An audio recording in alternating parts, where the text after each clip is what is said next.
Hello, happy Friday. Let's jump right into talking about Last Sunrise and Eterna by Amparo Ortiz, which is a young adult fantasy novel that came out earlier this year and, as you may be able to tell from the cover, features elves. And I was particularly excited for this one for its Puerto Rican setting and elves, and for its take on elvish mythology. And it has a plot that gets going right out of the gate with our protagonist Seven, who has been stealing the dead bodies of elvish rebels, because there is this kind of internal feud going on between like the monarchy of the elves and those who live on this mythical island that has a annual transfer where 3 young people from the real world, for lack of a better term in this moment, will go to this island for a period of a week, and they will take part in challenges as well as studies for ensueños, dreams, that power the kind of elvish magic. But there is also this group of rebels that are attacking the monarchy and those elves of this island, as well as potentially others. And Seven is basically a body snatcher for these elvish corpses that she is selling to a friend of her late father's, who is a scientist at a local university. So we start with her while she is on a stakeout watching the youngest elvish prince Arrow while he is acquiring some donuts to satisfy his sweet tooth, and he is also with his royal guard. And they end up confronting Seven and basically calling her out, and she thinks her cover is blown, but right as this altercation is kicking off, they're attacked by rebels. And so then from there, Seven's world is kind of thrown into chaos because she is later approached by Arrow after everything has kind of calmed down, because she gets the heck out of Dodge after they're attacked and saves her own butt because she has no loyalty to these elves. So she is then approached by Arrow, this prince, and told that her mother has been captured and she basically has to be the third participant in this competition for the year. And so then she ends up going to the island Eterna with the other competitors, where she confronts Arrow about this kidnapping and learns that she maybe wasn't talking to the real Arrow when this ultimatum was laid in front of her. So what exactly is going on? Meanwhile, this competition is somewhat more convoluted than expected. It is really getting into their inner psyches, and her dream studies are complicated by these visions that are upsetting the other prince, who is deeming her dreams unusable. And so she's having to try and survive in this environment to save her mother, who is her only family, and the whole reason she was selling corpses in the first place, to try and support them and make it out, all while battling this extreme resentment of the elves themselves, especially how they may or may not have been involved in her father's death, as well as fighting her growing attraction to the young elf prince Arrow, and also trying to navigate having friends basically for the first time with these 2 other competitors. And so there is a lot going on in this book, and we do have a definite edge to this, especially with Seven, the main character, who is a little pricklier. She's definitely displayed as a goth, both in the text and on the cover. And so in many ways, especially at the beginning of this book, it very much felt reminiscent to me of the Wicked Lovely series, which I was obsessed with when I was a teen, because we have this kind of darker, grittier, elvish world that bleeds into our world that we know, and also this kind of goth overlay to everything, which, if you've read it, you know was present in that series as well. And there was so much going on with this book. The premise was so interesting. I was particularly interested in the kind of symbiotic relationship that the elves had with the humans, in terms of the fact that they only ate like this particular fish that was an invasive species. And the narrative was really good at exploring the complexities of the kind of political situation in Puerto Rico by kind of framing it with this one extra thing in terms of the elves. But then we also saw how the elves could be a benefit. And so there was a lot going on there. And I was very, very excited to see what the island was going to look like and what the challenges were going to look like, because we know that elves are notoriously tricky,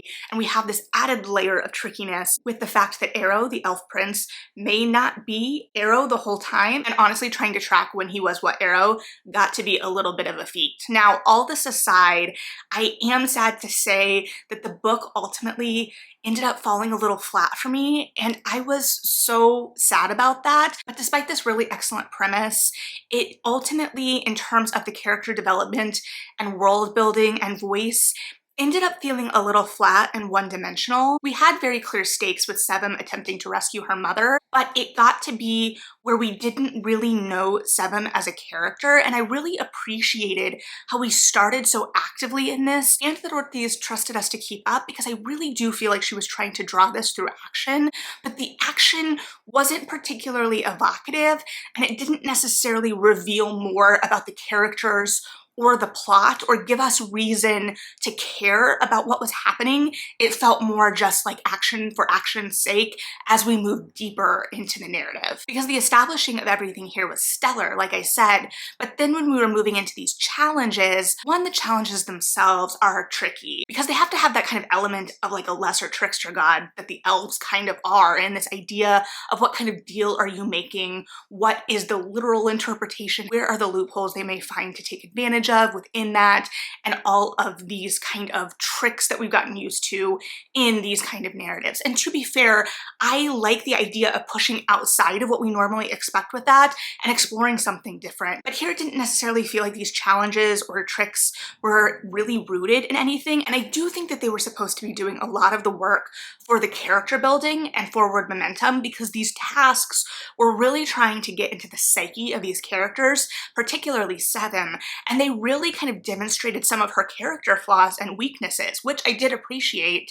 because then we had a more dynamic character in that sense, because she did have flaws. She was dealing with anger and kind of impulsiveness and selfishness in some points because she was so focused on her own mission on this island. She wasn't really considering these other challengers as teammates in any way at the beginning, and the narrative kind of really complicated that and forced her to really think about them and think of things as a team in some ways. And yet the challenges, for all their kind of attempted twists and turns and these kind of elements that were supposed to feel like just a little macabre, like the first challenge talked about having to stab the heart of a child, and a lot of the maneuvering that the challengers were doing within this was trying to figure out if this was a literal task, especially because there is so much of this language trickery with elves, which the narrative tries to kind of approach and give Seven a leg up in, and a superpower almost, kind of tries to leverage her interest in more classic poetry and narratives in order to give her some insight into this wording and into these challenges